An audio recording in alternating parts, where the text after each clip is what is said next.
Hi friends, welcome back to my YouTube channel. এখানে দেখো আমার ছেলে বসে বসে ফোন দেখছে, আর এখানে তোমাদের দাদাভাই আমার ছেলে টুপি পরে বসে আছে। এদের দুজনের এই কাজ। তো চলো,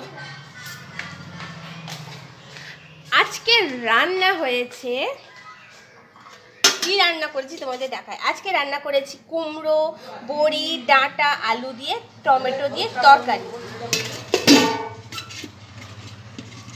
আর হয়েছে এখানে হয়েছে পেঁয়াজ ফোড়ন দিয়ে ডাল। আর এখানে রেখেছি শুকনো লঙ্কা পেঁয়াজ ভাজা। আর এখানে ভাতের মধ্যে দিয়ে দিয়েছি আলু ভাতে। আর বসিয়েছি ডিম সেদ্ধ, কারণ আলু ভাতেটা ডিম সেদ্ধ পেঁয়াজ লঙ্কা ভাজা দিয়ে আর শুকনো লঙ্কা দিয়ে পেঁয়াজ ভাজা দিয়ে মাখবো। তো এই হচ্ছে রান্না। আর এখানে দেখো, এখানে কেটেছি আমি বরবটি আলুর তরকারি। আমাদের বাড়িতে কেউ খেতে যায় না, তো তাই জন্য বরবটি বাটা করবো। আর এই বরবটি বাটাটা শিখেছি আমি আমার দিদির থেকে। তো এই বরবটি বাটা করলে গরম গরম ভাতের সাথে খেতে দারুণ লাগে। তো বরবটি বাটার সাথে নিয়ে নিয়েছি এখানে অনেকটা রসুন, আর নিয়েছি কাঁচা লঙ্কা, আর নেবো শুকনো লঙ্কা। তো কালো জিরে লাগে, কালো জিরে যেহেতু নেই কি করা যাবে, আর শুধুমাত্র শুকনো লঙ্কা কাঁচা লঙ্কা আর রসুন দিয়ে করবো। তো চলো, এখন আমি আগে কড়াটা ভালো করে ধুয়ে ফোড়ন দিয়ে দিই। তো এখানে আমি কড়াতে তেল দিয়ে দিয়েছি। তেলটা অল্প দিয়েছি কারণ বরবটিটা আমি মিক্সিতে পেস্ট করে নেবো। একবার পেস্ট করে নেওয়ার পর আবার একবার তেল দেবো, তো তার জন্য কিন্তু অল্প তেল দিয়েছি। আবার শুকনো লঙ্কাগুলো দিয়ে দেবো, শুকনো লঙ্কা রসুন সবটাই দিয়ে দেবো। তো এটা লাল লাল করে ভাজবার বললাম, এর মধ্যে কিন্তু অবশ্যই কালো জিরে দিতে হবে। আমার কাছে কালো জিরে নেই, আর এখন আমি কোথায় আনতে যাব, তো তার জন্য কালো জিরে দিতে পারলাম না। এটা ভেজে একটু ভাজা ভাজা হলে এর মধ্যে আমি দেবো বরবটিটা।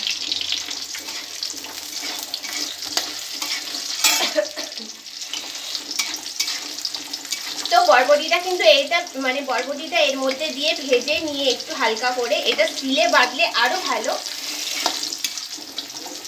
তো চলো, এবার আমি এর মধ্যে বরবটিটা দিয়ে দিই।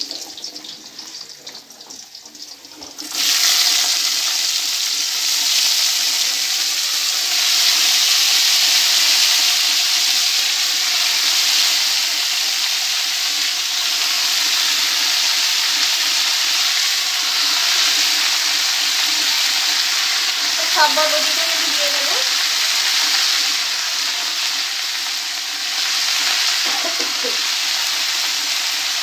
আর এটা আমি একটু নাড়া দেবো।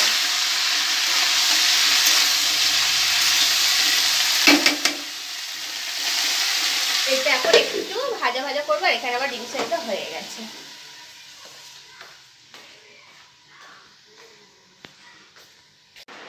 তো বরবটিটা আমি দিয়ে দিয়েছি কড়ার মধ্যে।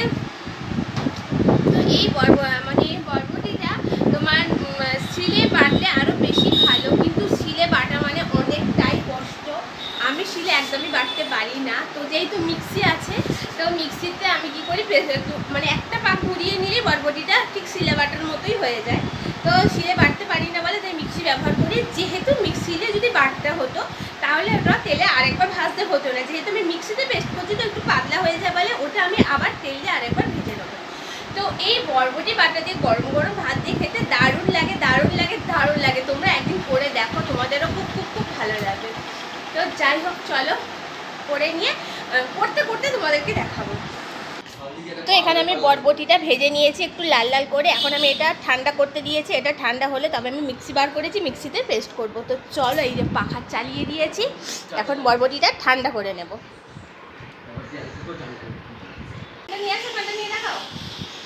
তো এখানে বরবটিটা মিক্সির মধ্যে দিয়ে দিয়েছি। এবারে আমি এটা মিক্সিতে একবার একটুখানি সামান্য পেস্ট করে নেবো। বেশি করলে একেবারে পাতলা হয়ে যাবে, তো তার জন্য একবার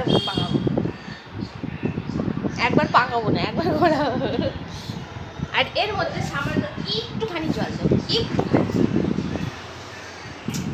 একটুখানি জল দেবো। এটাকে ভালো করে আমি পেস্ট করবো, তারপর দেখাবো আমার মতো।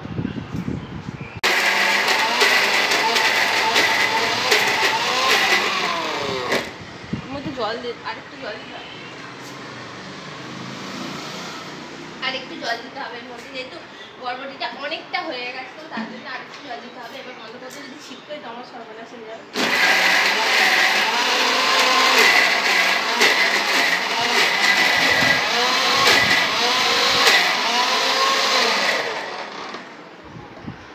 দেখো তো আমার পুরো সিলে বাটার মতো একদম হয়ে গেছে। এবার আমি এটা নামিয়ে আর একটু তেলে ভাজবো।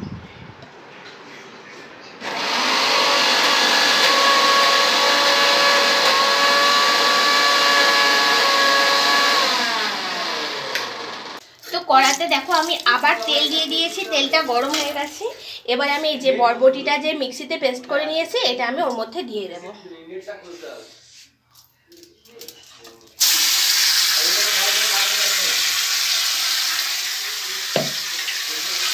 তো দেখে নিয়েছো পুরো কিন্তু সিলে বাটার মতোই হয়ে গেছে। আর এটা আমি এখন এর মধ্যে বলেই দিলাম কালো জিরে দিলে আরও ভালো হতো, যেহেতু আমার কাছে কালো জিরে নেই, কিছু করার নেই। তো এটা আমি এখন লাল লাল করে একদম ভেজে নেব, তারপর তোমাদেরকে দেখাবো। তো ফ্রেন্ডস দেখো এখানে আমার বরবটিটা মানে ভাজা হয়ে গেছে। তোমাদেরকে বলেছিলাম যে বরবটিটা পেস্ট করে নেওয়ার পরে আমি আরেকবার ভেজে নেব, যেহেতু আমি এটা মিক্সিতে পেস্ট করছি আর শিল নোড়াতে বাটলে এটা আর করতে হতো না। তো দেখো আমি লাল লাল করে ভেজে নিয়েছি, এবার আমি কিন্তু এটা তুলে নেব। তো ফ্রেন্ডস দেখো এখানে কিন্তু আমার বরবটি বাটা একদম রেডি। তো এর মধ্যে ধনেপাতা দিলে আরও ভালো হতো, যেহেতু আমরা ধনেপাতা মানে আমি ধনেপাতা খাই না, তো তার জন্য কিন্তু ধনেপাতাটা দিইনি। তো চলো আমার এই রেসিপিটা তোমাদের কীরকম লাগলো অবশ্যই কিন্তু কমেন্ট করে জানিও। তো দেখো বরবটি বাটা করতে গিয়ে পুরো ঘেমে গেছি। তো খেতে কিন্তু খুব স্বাদ লাগে, কিন্তু করা মানে প্রচুর প্রচুর কষ্ট, আর এই গরমকালে এইসব রান্না করা আরও কষ্ট। তো চলো আমার এই রেসিপিটা তোমাদের কীরকম লাগলো অবশ্যই কিন্তু একটা কমেন্ট করে জানিয়ে দেবো। Tata bye bye.